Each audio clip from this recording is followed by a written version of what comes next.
Behind the scenes, away from the exhibits and the crowds, is the real engine that makes the park run. A team of keepers look after the day-to-day needs of the 1,000 or so animals here. But sometimes those creatures need even more specialist care.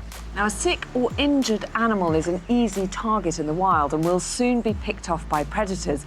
But here, they have a chance, and that's thanks largely to the specialist vet team.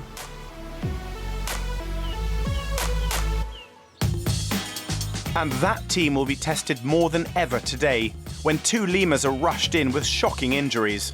There is a cut to his palm. I think that's going to require a stitch. It's lion versus warthog in a quest to energise the senses. They know there's food there, it's just they can't figure out where it is at the moment. And it's fight night for the cave crickets. Who will come out king of the castle? Here they go, they're really going at it. Look at that. That's a brilliant fight. They're wrestling.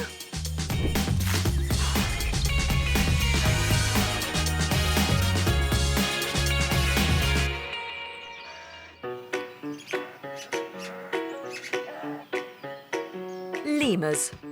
Glossy eyes, furry ears and fluffy tails. They're an adorable little family. You could easily think butter wouldn't melt. But no, they can be fiercely territorial. There's been a big fight.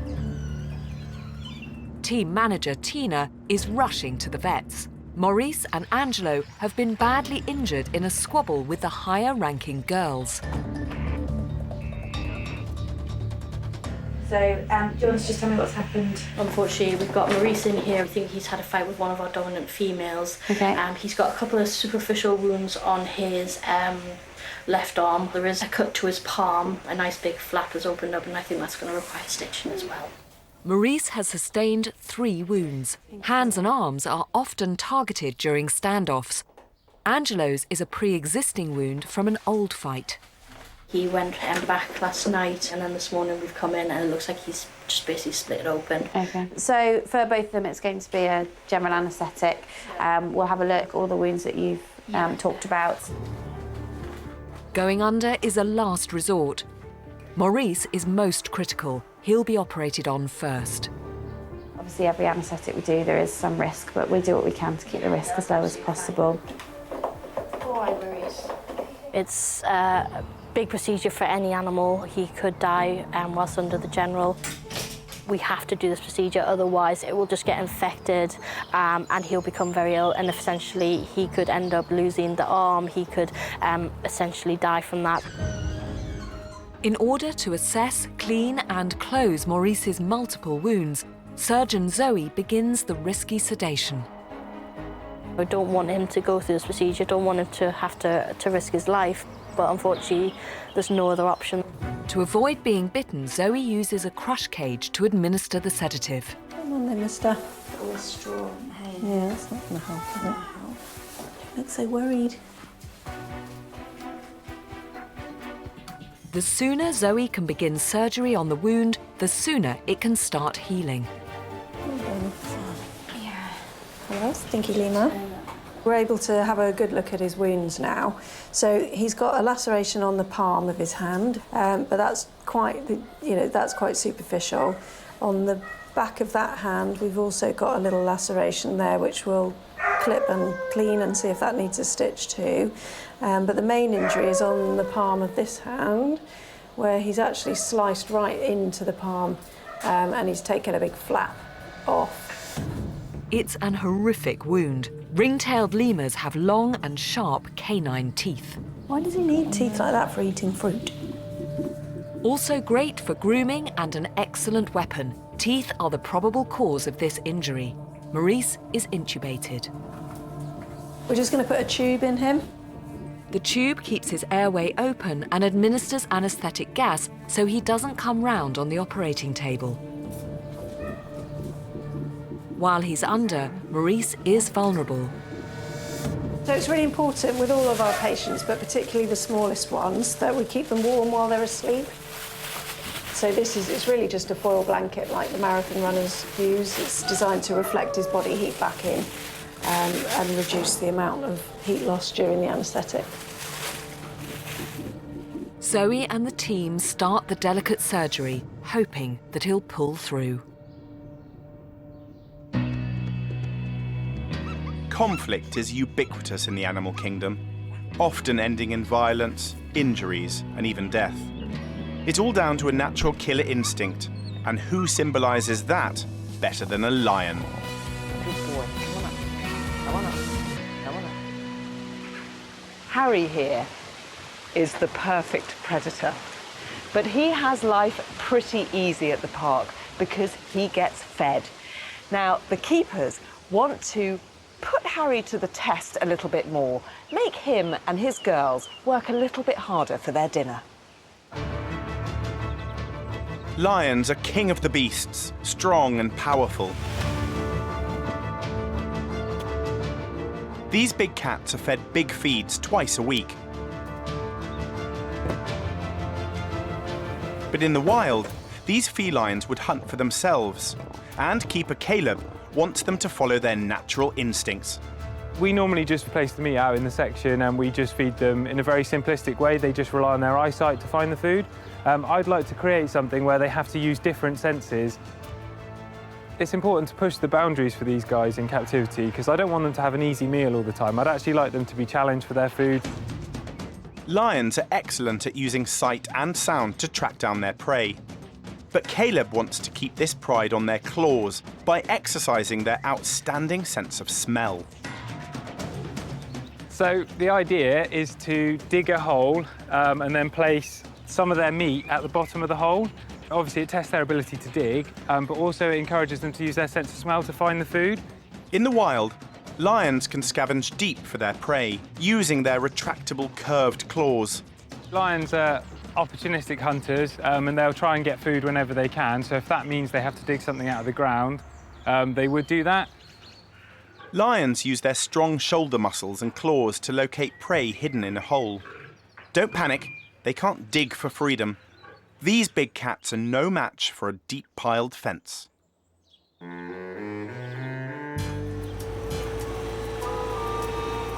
Aided by John Miles and his digger, Caleb's enrichment plan begins.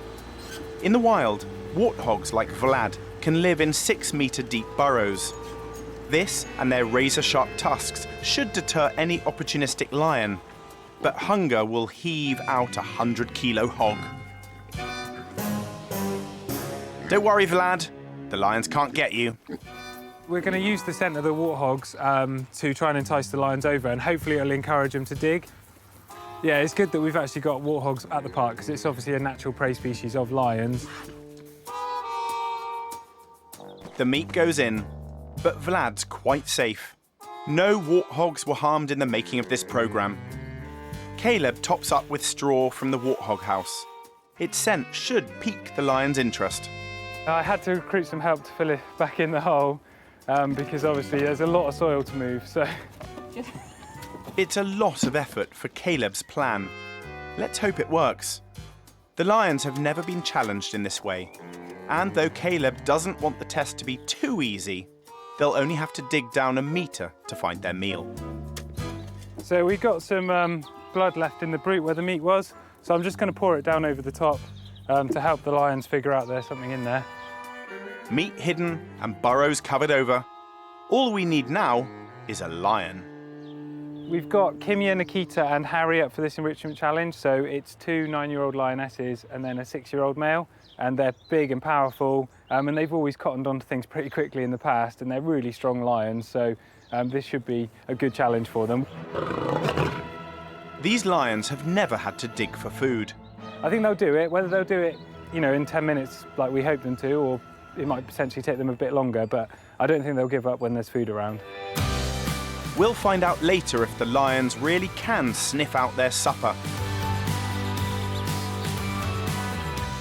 As the summer sun hits the park, Jean's on hand to help cool down some other bloodthirsty animals.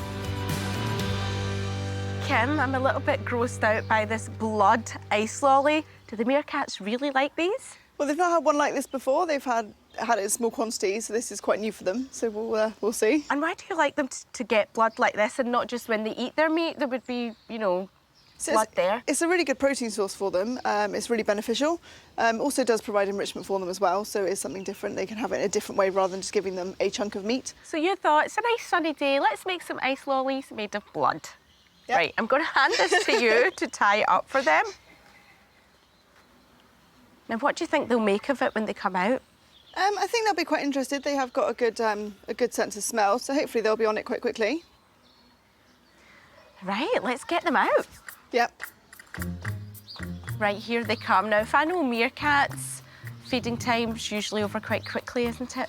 Yes, they've got a very short attention span. Got a couple of them have gone straight to the blood ice lolly. Very nosy animals, very inquisitive, so anything new provides a bit of excitement, a bit of enrichment. They have to investigate it. They're too curious. They can't leave it alone. And it's so funny because, you know, their image has been quite comedy little animals, aren't they? You know, the way they're portrayed in TV commercials, and they're so cute.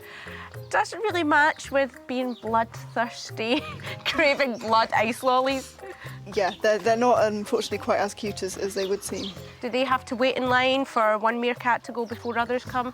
So normally that stands with sort of when you give them food, something like a toy or something new like this, they all kind of get involved quite quickly. Yeah.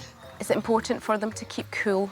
Yeah, so obviously naturally meerkats are found in the Kalahari Desert where it's very hot. These meerkats have been born and bred within this collection, so they're very used to our temperatures. So when we're hot, they're hot. Yeah. When we're cold, they're cold. So in weather like this, it is important to cool them down a little bit and just give them something to help them stay nice and cool. Yeah, this is perfect. What does their diet consist of in the wild? So they would eat things like snakes, scorpions, tarantulas. Surprisingly, they will bring down small mammals as well, quite substantially bigger than themselves because they work as a family group. They will eat any bugs they can find, any vegetation. Are there any babies in this group? Some are much smaller than others. Yes, we have got a couple. So how soon will they get on to meat? As early as 4 or 5 weeks. Very early, very keen to eat meat, very keen just to get their teeth into anything they can. So they can very much get involved in this blood ice lolly. Yeah. Well, I don't like the look of it, but I think these guys have really enjoyed it, so it's been a bit of a success. Definitely. Enjoy! Yeah.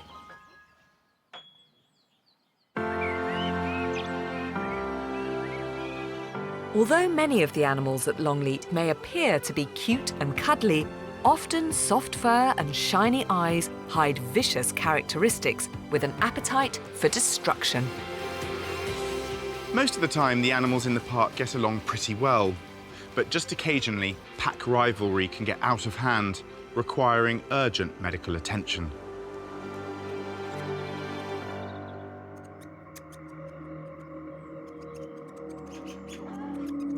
Ring-tailed lemurs live in hierarchical family groups.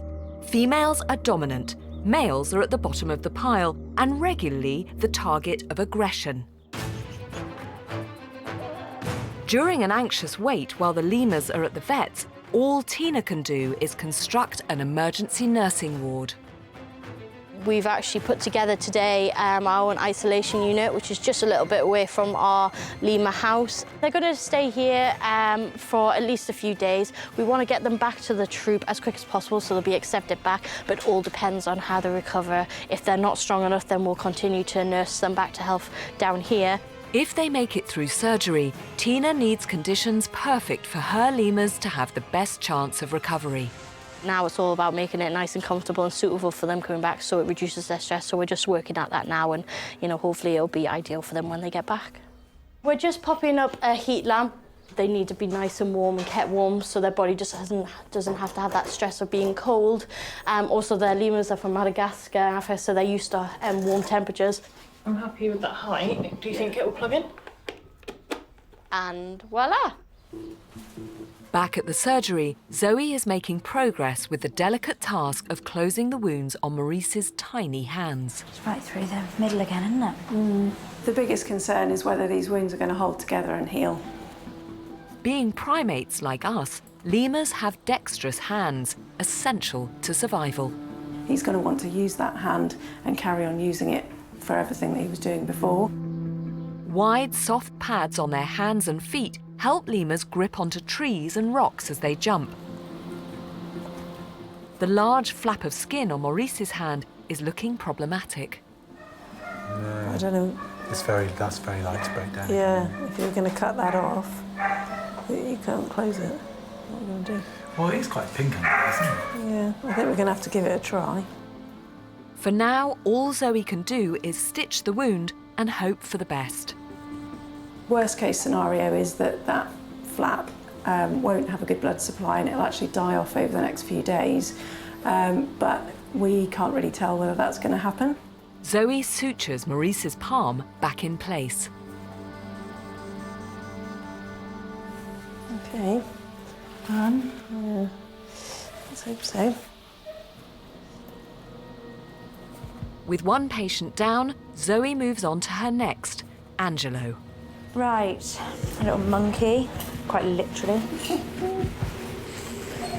Can't believe we've done it again.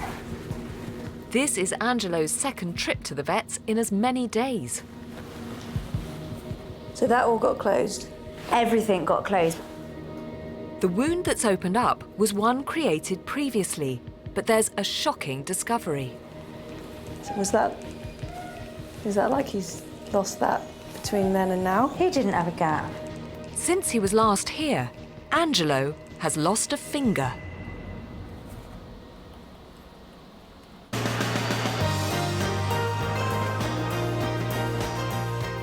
It's a bumper year for animal arrivals at the park, and each one brings huge excitement for the keepers.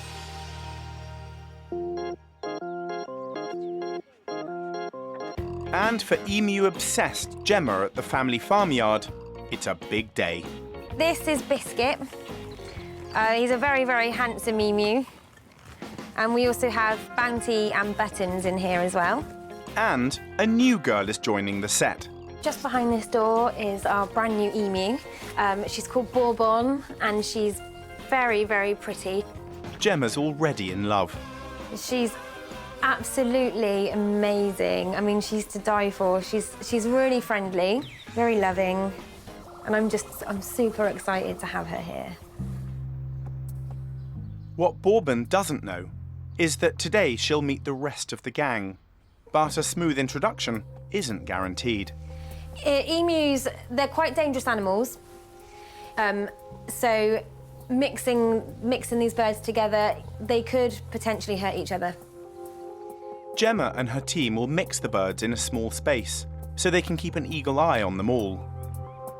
I've got such a bond with all of them, so it's quite intense because you don't know what's going to happen, and you know I don't want any of them to get hurt.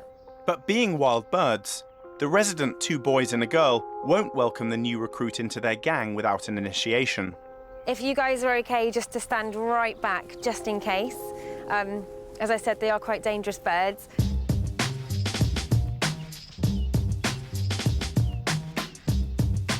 I'm hoping it's going to go well. Obviously, there will be a lot of vocalisation between them and possibly some pecking as well.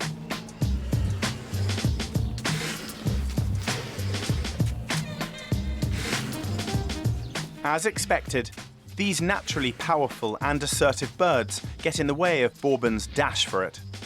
This is normal for mixing. It's like a dominance thing, you know, that's both the boys at the moment and that is another female. Bourbon's holding her ground and isn't giving in to intimidation. Easy, easy. The other collection that we bought her from said that she was quite a dominant female, so girl power and all that. She can definitely take care of herself, that's for sure. Though it looks aggressive, this emu dance is a common ritual that means the mix is going positively. We also call it the feather boa because they just poof, their necks just go all awesome and fluffy. And that's just another reason why I love them so much. But this isn't about Gemma's love life. With an established couple already in the bag, this brassy bird's been brought in for the eligible bachelor. This is Bounty, and Bounty's a bit of a third wheel at the moment because Biscuit and Buttons are an item. So we were hoping that Bourbon would pair up with Bounty. So that's the tough introduction over with. But things could get vicious for Bourbon in the great wide field without Gemma and the gang to help.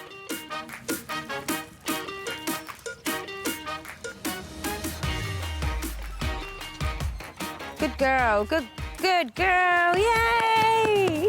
This bit is the hardest bit of all, because now that they're out, there's not really much we can do. It's just scary because we can't physically do anything.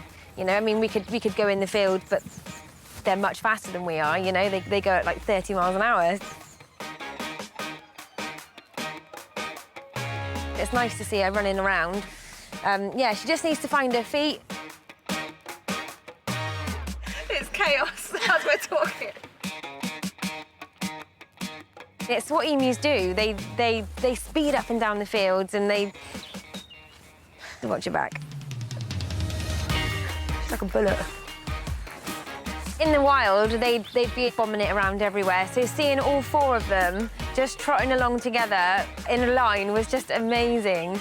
Success! Let's do the emu dance.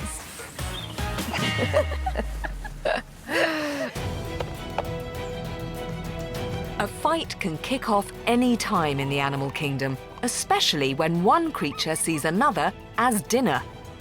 Caleb wants to challenge his lion's sense of smell, so I've tracked down head of Hoofstock, Ryan, to see if he thinks they'll sniff out his warthog. How tasty is a warthog to a lion? Well, I certainly think that a young warthog is probably quite high up on our lion's favourite things to eat. Nice, tender meat. The thing is about a warthog, they're quite well protected, aren't they? Those tusks do actually do some damage if they want to. So wouldn't a lion sort of at some point go, am I going to risk going down into a hole? I think they'd have to be fairly desperate. Right. Because as the warthog goes into the burrow, they always spin round, so they always come out face first. Yeah, with those tusks and those ready. Tusks, yeah. And I think when a warthog feels that it's in danger, they can become very, very aggressive. Yeah. You know, and I think they probably match a lion's aggression in that tight space. The experiment is, we've got that lovely warthog-smelling straw hiding the meat, but to get to the meat, they've got to smell that straw, so we've got to know that their scent works, and then they've actually got to dig to get their dinner. These are pampered lions, Ryan. Do you honestly think they're going to do it? I'm going to say yes. That You're gonna they're say? going to go for it, yeah. Let's see if he's right.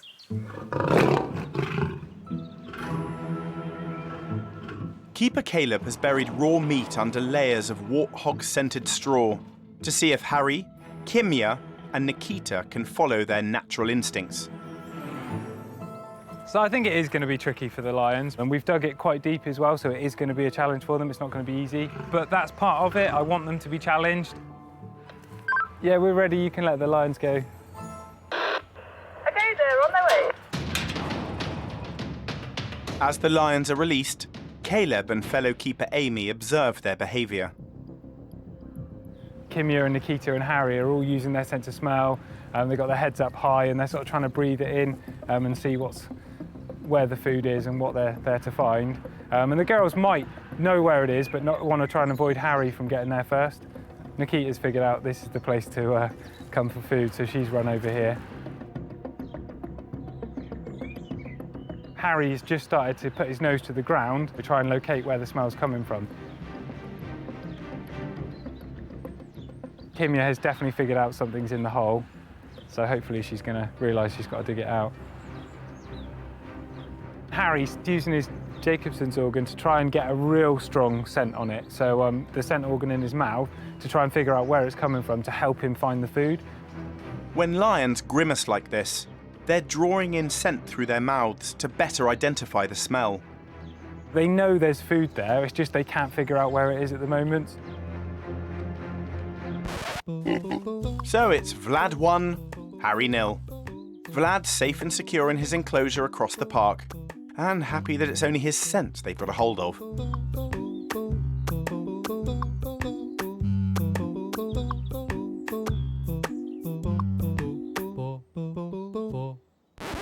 The lions have lost interest in the hole, and I think, to be honest, we've made it a bit too deep. So if we can get the lions back into the house, we can pop back into the paddock and make it a little bit easier, pull some of the meat a bit closer to the surface, and then we hopefully will see the behaviours and, you know, we'll get the reaction that we wanted.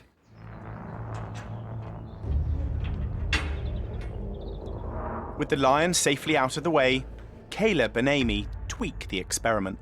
Caleb here is trying to wrestle with a piece of meat to try and just move it to the top a bit more.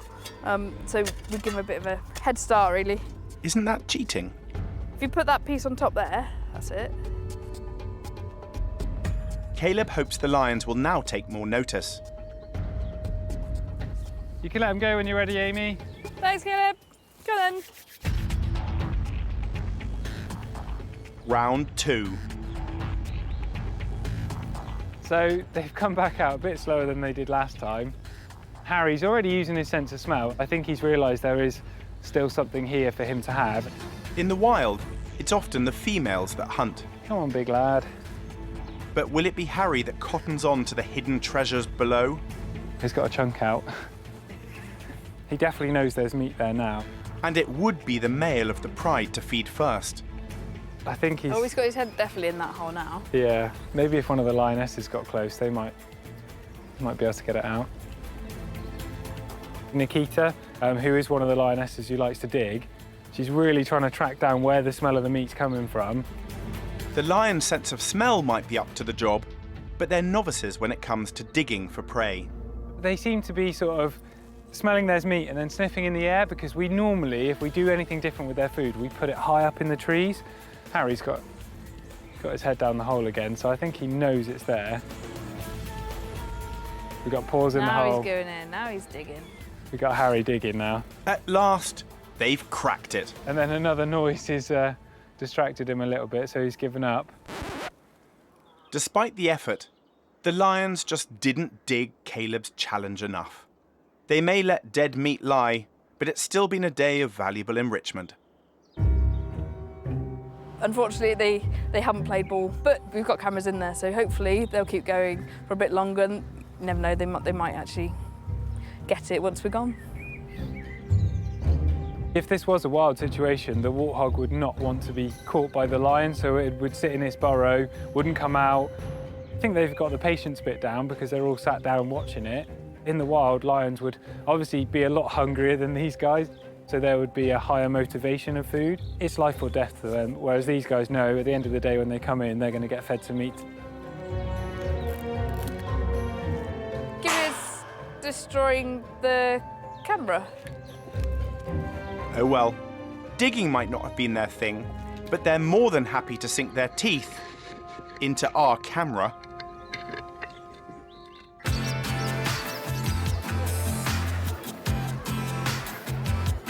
Behind the scenes, Kate and Ryan have been watching Caleb's plan go to the dogs. I really feel for the team there. Oh, it was such a good idea. Yeah. It was such a good idea. That is very, very funny. If maybe it smelt of me in there, because I've done some darting in the carnivore section recently. If it smelt of me in there, I think they'd dig from here to Australia to get to it. So... Well, you know what we're going to have to do next time? Clearly, I think you should just sacrifice yourself for a greater cause. Maybe wrap one of my T-shirts around the meat next time. Rhesus macaques let nothing come between them and food. They are excellent acrobats. Jean's joining Leia to encourage these impressive skills in her troop. I've seen some great footage of rhesus macaques jumping across, rooftops and really free running. They're fearless, absolutely fearless, and their athletic abilities are incredible. So would they ever show aggression? They are quite strong for their size, surprisingly so, and they have got very sharp teeth. So yeah, they are very dangerous. So we'll struggle along with this, and then we'll jump in a truck, and they can have a free run of all this. Excellent. For their own safety, Jean and Leia take cover. Who knows what could happen with hungry monkeys running around? So there's a couple here. One, cheeky, is on the ground, just picking up all the bits that fell down. There's another one that's climbing. Yeah, so these are the young subordinates that are on the outskirts of the main troop, so they're coming in to chance what they can get before Big Phil arrives, who's our troop leader, he's our dominant male. Yeah, we all know Big Phil. So is that normal that the younger ones would just naturally be braver? Yeah, they're more opportunist. Once Phil arrives, so Phil's coming on the scene now, they're going to make themselves scarce and disappear off quite quickly. What good adaptations do they have for climbing? They've got incredible strength, and it's from birth. They've got amazing grip and agility. They work together as a team as well, so they're very alert on what's going on around them. They're perfect for making a fast getaway, aren't they? Definitely. They've got that turn of speed that means they can run away whenever any threat comes along. Oh, there's some little tiny ones out there. Have you had lots of babies recently? Yeah, we've had quite a few babies. Oh. There's some older ones that are starting to learn social skills and how to cope without mum, because mums have had new babies. You've got a little guy right at the top of this climbing frame up here. Little gremlin I can see a little face up there. He's one of the smallest in the troop, and he's up the highest. How brave. Who is that below there? Is that like an elder or maybe someone that's concerned? It's very likely to be mum. She's just keeping a little watchful eye. She's got a little bit of distance, but yeah, I think the minute that starts going wrong, she'll be up there too. Oh, and there she is, back down with mum.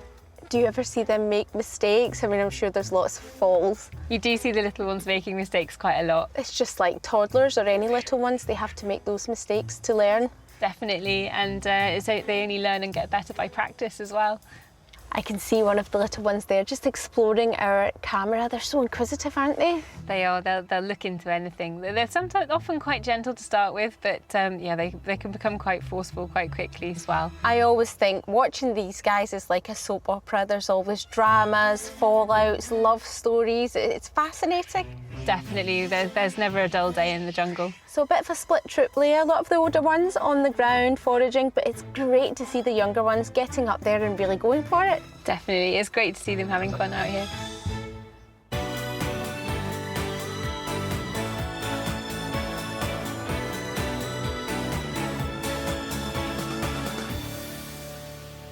Earlier on in the year, a new emu arrived here at the park. She's called Bourbon, and I've come up to see Gemma to catch up and see how she's doing. Yes, Here she is. Look at her. Hello, Bourbon. She's doing very, very well. She's extremely friendly. I come with gifts.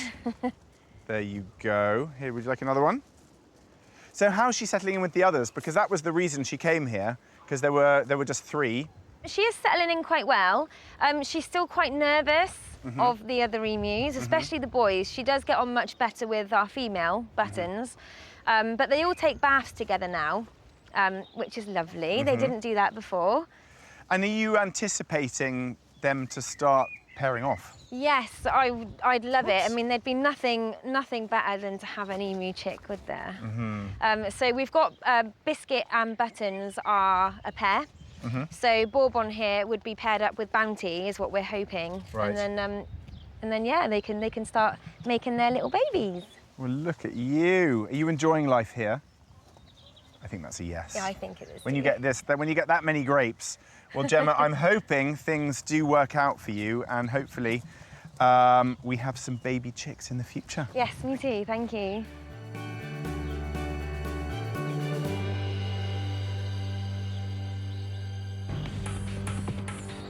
After a vicious fight amongst the ring-tailed lemurs, Vet Zoe is now operating on Angelo. He's reopened a wound that was stitched just 2 days ago. The wound on the back of the hand has opened up again. It's now significantly worse.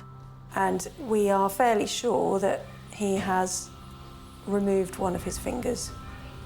So he should have 4 fingers and a thumb, just like us, but at the moment he only has 3 fingers and a thumb. Angelo's wound has already been sutured once, and now there's a risk Zoe might not be able to close the wound at all. Having to repair a wound that's already been sutured is not good. We've got to find enough tissue to close it again. Really, your first repair is your best chance of getting it to stay together. We'll see how that goes. Zoe needs these stitches to hold, so she's trying a different tack.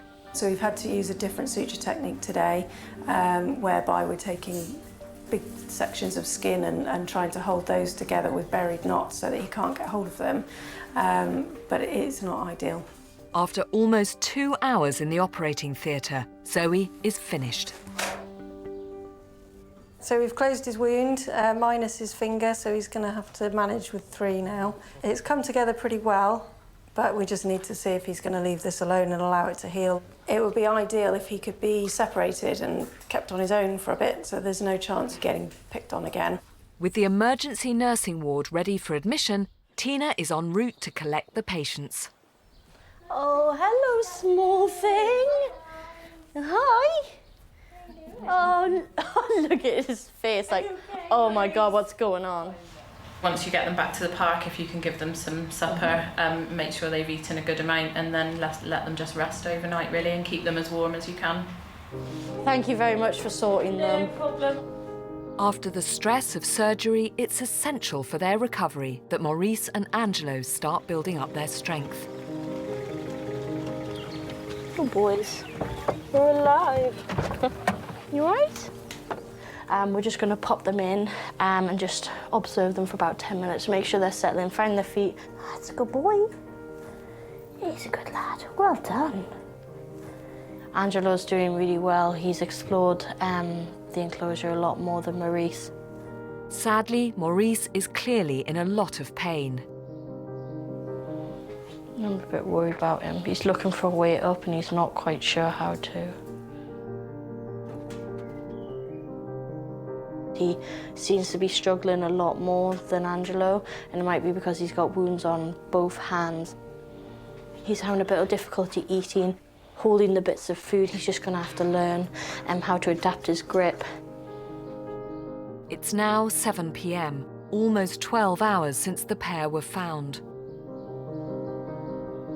I think now that, the adrenaline's gone down, it's now time to reflect on what's happened. It is quite hard just to watch, especially Maurice, struggle. Tina has done all she can for these poor lemurs. I think it's time just to leave these guys, to settle in for the night, have a good night's sleep. We'll find out later if Maurice and Angelo can cope with their injuries.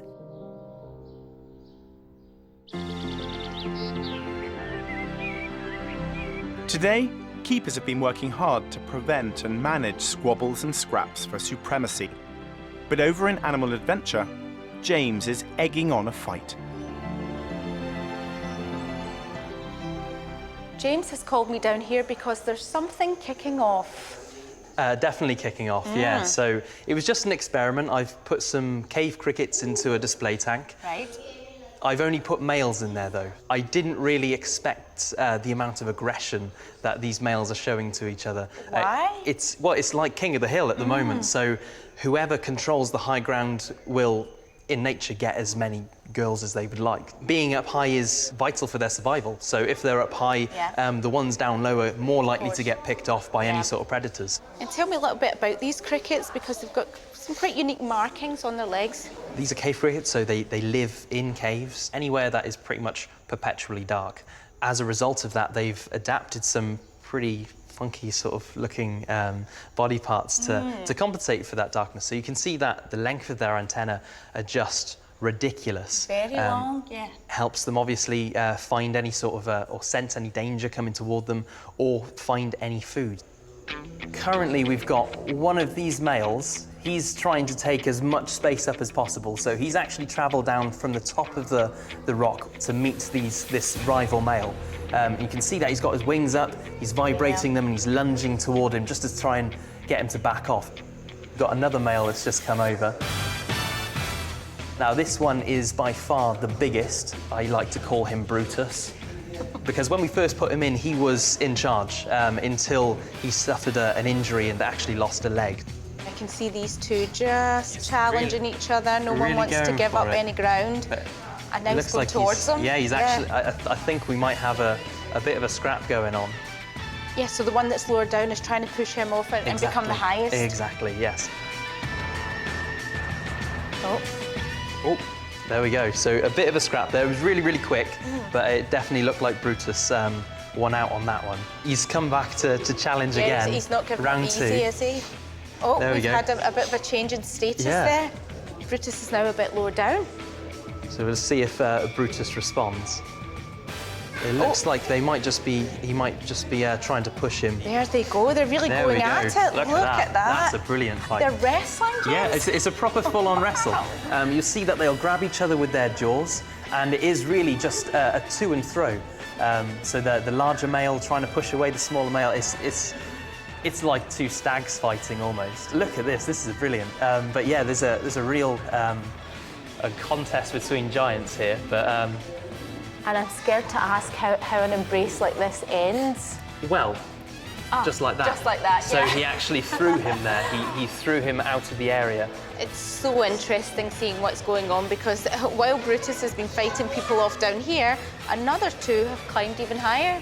Yeah, it's a constant cycle. It takes a lot of energy and to keep a territory like that. So inevitably they will start losing, and then they'll have to recoup, and then they'll go straight back into it. And in nature, it would allow different males to reproduce. So it's like a turf war that's just ongoing. Constant turf war.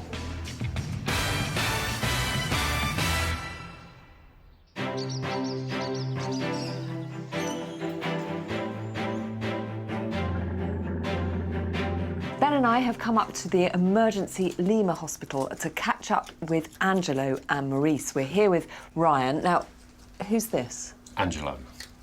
Don't tell me Maurice didn't make it. No, Maurice is fine. Oh, He's absolutely fine, thank but goodness. he's already back up at the permanent lemur house. Oh, OK. So have you been able to integrate him back with the group already? It's a slow process. Once you remove a lemur from a group, they're quite fickle. The Right. group dynamics can be quite fragile, so it takes us a little while just to get them back in. And now I can see Angela, I don't know if you can quite make out, but the hand he's holding the piece of vegetable in is missing the finger, but he seems to be very dexterous. He doesn't seem to be letting it stop him enjoying the food. Yeah, we're really pleased with the progress he's made. I mean, obviously, you know, these are arboreal animals, so therefore we have to make sure if we're going to get them back into the group that they can move around and exhibit just as fast as the rest of the group. And still be able to climb and grip and all the things that they use those hands for, because they really are hands, aren't they? Yeah, and as you can see, he's doing really well, so we're really pleased. And we can just see the wound that he had on his tummy looks like it's actually cleared up beautifully. It's a really good colour. It's that nice pink colour, which means the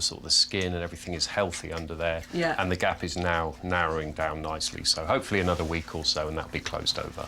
And you brought in some company for him, so he's not all by himself. We have Lily and Casper come down, which are two great mates of his. So over the next 24 to 48 hours, we're quite confident that we'll get those three together. Lovely, lovely. And will the whole group be able to kind of gather and reintegrate? That would be our dream, but of course, you know, we have to take these things day by day. Yeah. But that would be our aim, to get everyone back together. Some nice happy news to end the programme. Sadly, that's all we've got time for on today's show, but here's what's coming up on the next Animal Park. It was alive, but it's breathing, but it was freezing cold. A battle to save a precious young life. And really, it's a waiting game now to see if we respond. The lowland gorillas have to stretch for their supper. He's not sitting down, he's standing there. Can you release Bert, please? And meet Bert. He will try and get into everyone else's food. He's like a Hoover. A naughty Billy on a seesaw diet. Bert, what do you think about this?